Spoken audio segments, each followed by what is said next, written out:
ನಮಸ್ತೆ ಎಲ್ರಿಗೂ welcome to our channel ಅಕ್ಕ ತಂಗಿ ಅರಮನೆ. ಇವಾಗ ನಾನು ನಿಮ್ಮ ಜೊತೆ ಶೇರ್ ಮಾಡ್ತಿರೋ ರೆಸಿಪಿ ಬಂದು ತೊಗರಿಬೇಳೆ ಹಾಕಿ ಮಾಡುವಂಥ ಹೀರೆಕಾಯಿ ಪಲ್ಯ. ಎಲ್ಲರೂ ಕಾಮನ್ ಆಗಿ ಒಗ್ಗರಣೆ ಕೊಟ್ಟು ಮಾಡಿರ್ತೀರ, ಬಟ್ ಈ ಥರದಲ್ಲಿ ಒಮ್ಮೆ ಟ್ರೈ ಮಾಡಿ ನೋಡಿ. ತುಂಬ ಸಖತ್ತಾಗಿ ಮತ್ತು ಅಷ್ಟೇ ಟೇಸ್ಟಿಯಾಗಿರುತ್ತೆ. ಮೊದಲು ಒಂದು ಬೌಲಲ್ಲಿ ಸ್ವಲ್ಪ ನೀರು ಮತ್ತು ಆ ನೀರಿಗೆ ತೊಗರಿಬೇಳೆನ ಹಾಕಿ ನೆನೆಸಿಡಿ. ನಾನಿಲ್ಲಿ ಹಾಕಿರೋ ತೊಗರಿಬೇಳೆ ಬಂದು ನಮ್ಮ ಹೊಲದಲ್ಲೇ ಬೆಳೆದಿರೋ ತೊಗರಿಬೇಳೆ. ಇದಕ್ಕೆ ಯಾವುದೇ ರೀತಿ ಪಾಲಿಶ್ ಇರೋದಿಲ್ಲ, ಸೊ ಹಾಗಾಗಿ ಸ್ವಲ್ಪ ಸಿಪ್ಪೆ ಸಿಪ್ಪೆ ಕಾಣಿಸ್ತಿದೆ. ಇದನ್ನು ಒಂದು ಬೌಲಲ್ಲಿ ಹಾಕಿ ನೆನೆಯೋಕ್ಕೆ ಒಂದು ಹಾಫ್ ಆನ್ ಅವರ್ ತೆಗೆದಿಟ್ಬಿಡಿ. ಇವಾಗ ಹೀರೆಕಾಯಿನ ತೊಗೊಂಡು ಅದ್ರ ಮೇಲಿರುವಂಥ ಸಿಪ್ಪೆನ ನೀಟಾಗಿ ಬಿಡಿಸ್ಕೋಬೇಕು.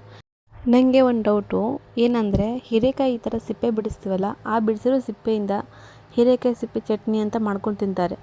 ಬಟ್ ಇಲ್ಲಿ ಇದು ಎಡಿಬಲ್ ಪಾರ್ಟ್ ಆಗಿದ್ದರಿಂದ ಇಲ್ಲೇ ತಿನ್ಬೋದಲ್ಲ ಡೈರೆಕ್ಟಾಗಿ ಹಾಗೇ ಹೆಚ್ಚಾಕಿ. ಬಟ್ ಏನಕ್ಕೆ ಹೆಚ್ಚಿ ಹಾಕಿ ಪಲ್ಯ ಮಾಡ್ತಾರೆ ಅಂತ ಗೊತ್ತಿಲ್ಲ. ನಿಮಗೇನಾದರೂ ಗೊತ್ತಿದ್ದರೆ ಕಾಮೆಂಟ್ ಮಾಡಿ. ನಾನಿವಾಗ ಈ ಸಿಪ್ಪೆನ ಎತ್ತಿಟ್ಬಿಟ್ಟು ಲಾಸ್ಟಲ್ಲಿ ಚಟ್ನಿ ಮಾಡ್ತೀನಿ, ಸೊ ಅದಕ್ಕೋಸ್ಕರ ತೆಗೆದಿಡ್ತಿರೋದು. ಇವಾಗ ಸಿಪ್ಪೆ ಬಿಡಿಸಿರೋ ಹೀರೆಕಾಯಿಂದ ನೀಟಾಗಿ ಚಿಕ್ಕ ಚಿಕ್ಕ ಪೀಸ್ ಮಾಡ್ಕೋಬೇಕು. ನಾನಿಲ್ಲಿ ಮಾಡ್ತಿದ್ದೀನಲ್ಲ ಈ ಥರ ಮಾಡಿ. ಇವನ್ ಚಾಕುದಲ್ಲಾದರೂ ಮಾಡ್ಕೋಬೋದು, ಇಲ್ಲ ಈಳ್ಗೆ ಇದ್ದರೆ ಈಳ್ಗೆನಾದ್ರಲ್ಲಾದರೂ ಮಾಡಿ ಚಿಕ್ಕ ಚಿಕ್ಕದಾಗಿ ಪೀಸ್ ಮಾಡ್ಕೊಳ್ಳಿ.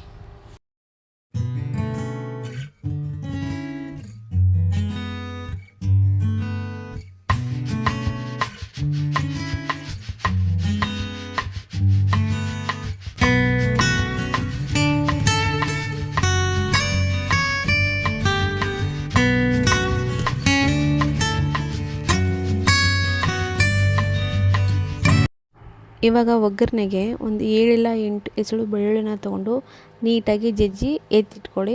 ಸೊ ಇದ್ರ ಜೊತೆಗೆ ಮೆಣಸಿನ್ಕಾಯಿನ ಮಿಕ್ಸಿಗೆ ಹಾಕಬಾರ್ದು, ಒಳ್ಳಲ್ಲಿ ಇಲ್ಲ ಈ ಕುಟಾಣಿಯಲ್ಲಿ ಉಪ್ಪು ಮತ್ತು ಮೆಣಸಿನ್ಕಾಯಿನ ಹಾಕಿ ನೀಟಾಗಿ ಸ್ಮ್ಯಾಶ್ ಮಾಡಿ ಎತ್ತಿಟ್ಕೊಳ್ಳಿ. ಇವಾಗ ಒಂದು ಕಡಾವಿನಲ್ಲಿ ಎಣ್ಣೆ ಕಾಯಕ್ಕಿಟ್ಟು, ಎಣ್ಣೆ ಕಾದಾದ್ಮೇಲೆ ಜೀರಿಗೆ, ಸ್ವಲ್ಪ ಸಾಸಿವೆ, 2 ಚಟಪಟ ಅಂದಮೇಲೆ ಬೆಳ್ಳುಳ್ಳಿ, ಕರಿಬೇವು ಮತ್ತು ಕಸೂರಿ ಮೆಂತ್ಯನ ಹಾಕಿ ನೀಟಾಗಿ ಫ್ರೈ ಮಾಡಬೇಕು. ಇವಾಗ ಇದಕ್ಕೆ ಹೆಚ್ಚಿಟ್ಕೊಂಡಿರುವಂಥ ಹೀರೆಕಾಯಿನ ಹಾಕ್ಕೋಬೇಕು. ಹಾಕ್ಕೊಂಡು ಎಣ್ಣೆಯಲ್ಲಿ ಸ್ವಲ್ಪ ಫ್ರೈ ಮಾಡ್ಕೊಳ್ಳಿ.